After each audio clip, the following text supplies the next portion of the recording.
দেশের সাধারণ জনগণ নিরাপদ দেশ চায়, শান্তিতে একটু বাঁচতে চায়। এই শান্তিতে বাঁচার লাগিয়া একটা চাকরির প্রয়োজন, চাকরির দরকার। চাকরি না হইলে টেয়া আইব না, টেয়া না হইলে গরো খানা আইব না।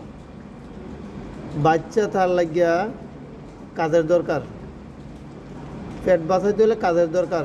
এই আজকে কাজের লাগিয়া আন্দোলন করতে গিয়া কত মানুষ মরছে।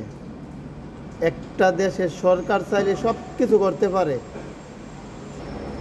আমগো দেশের সরকার একটা ডায়লগ সবচেয়ে বেশি দেয়, খুব কমন একটা ডায়লগ, এর পরিবার হারাইছে।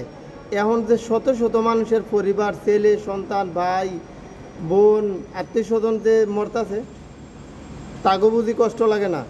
কষ্ট শুধু আপনার একলাই লাগে। একটা ডায়লগ আর কত বছর, আর কত বছর এই ডায়লগটা চলবো? দেশের জনগণ এই ডায়লগ আর খায় না, ঠিক আছে? এই ডায়লগ আর খায় না। যদি সরকার হইয়া যদি দেশটারে সংস্কার না করতে পারে তাহলে ব্যর্থ। দুই সাইডে রোড, দুই একটা ব্রিজ, এটি করে দেশ উন্নত হয় না। যেই দেশের নাগরিক নিরাপদ না, এই দেশ কখনোই উন্নত হইতে পারে না, কখনোই না। আপনার মোহের ভিতরেই শুধু ডিজিটাল স্মার্ট। যদি স্মার্ট ডিজিটালি থাকতো তাইলে আজকে কোটা সংস্কারের লাগিয়া আন্দোলন করতো না, কোটার লাগিয়া এই রাস্তাত নামা শত শত মানুষের জীবন দিতে হইতো না,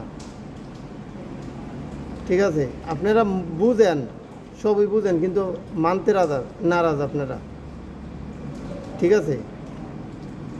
আপনারা জানেন সবই।